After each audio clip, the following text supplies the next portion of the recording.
कहते हैं भाई किसान सबसे बड़ा भगवान। अरे किसान कब से भगवान हो गए? तो दुनिया के बनाए गए फॉर्मूले हैं, ये तो नारे हैं नारे। भगवान तो भगवान ही है। भगवान तो एक ही है भैया, जिसने सारी सृष्टि को रचा पैदा किया। बहुत सारे कहते हैं माता पिता भगवान है। अरे कह सकते हो, लेकिन वो माता पिता भगवान नहीं होते। वो माता पिता को भी तो किसी ने पैदा किया होगा। तुम्हारे माता पिता के भगवान, उनके माता पिता, उनके माता पिता के भगवान, उनके माता पिता। तो जो सबसे पहले माता पिता थे उसको भी तो किसी ने बनाया होगा। ये वो अपने आप ही बन गए थे मिट्टी से।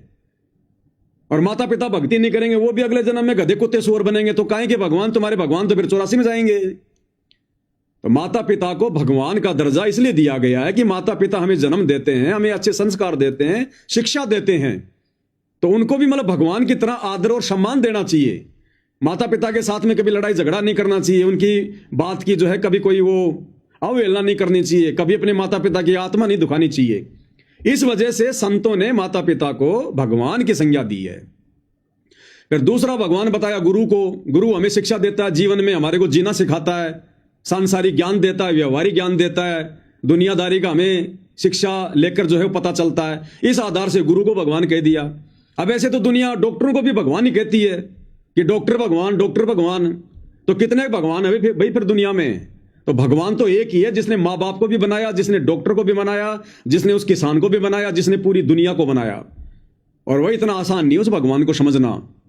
अब बार बार बोलूंगा तो दर्द होगा। वो भगवान संत रामपाल जी है जो वर्तमान में आया हुआ है। एक आम व्यक्ति आम संत के चोले में यहां पर वो लीला कर रहे हैं।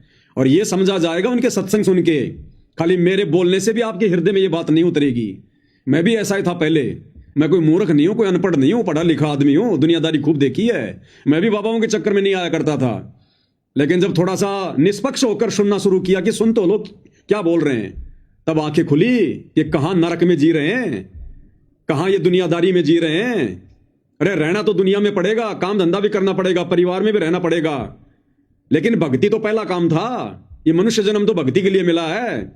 आज कोई प्रधानमंत्री बन गया चुनाव जीत के, कितनी मेहनत करी उसने, कितनी मेहनत करी होगी उसने चुनाव जीतने के लिए, प्रधानमंत्री बन गया। उसको यह भरोसा नहीं कितनी अगली सांस आएगी कि नहीं आएगी। कितने प्रधानमंत्री जो हेलीकॉप्टर में मर जाते हैं, दुर्घटना में, रोड पर मर जाते हैं, बीमारी से मर जाते हैं। तो जिसको अपने जीवन की अगली सांस का नहीं पता, वो प्रधानमंत्री क्या, चाहे प्रधानमंत्री का बाप बन के बैठा हो, मरने के बाद सीधा नरक में जाएगा। तो ये मनुष्य जन्म केवल भक्ति करके आत्मा का मोक्ष करवाने के लिए मिला था, ताकि वापस हमें 84 में ना जाना पड़े। हम जहां से आए थे अपने बाप से बिछुड़कर शतलोक से इस काल के चक्कर में, हम वहीं मरने के बाद में परमात्मा हमारी आत्मा को वहां ले जाए। नहीं भैया, आज तो मनुष्य का शरीर है, आत्मा तो अजरो अमर है, वो तो मरती नहीं है। कल को भगवान मनुष्य शरीर से निकाल के गधे के शरीर में डाल देगा। फिर खाओ सारा दिन उसको मार के लठ, 2.5 मन का बोरा चढ़ो पजावे पे, ईंटें ढोता हुआ।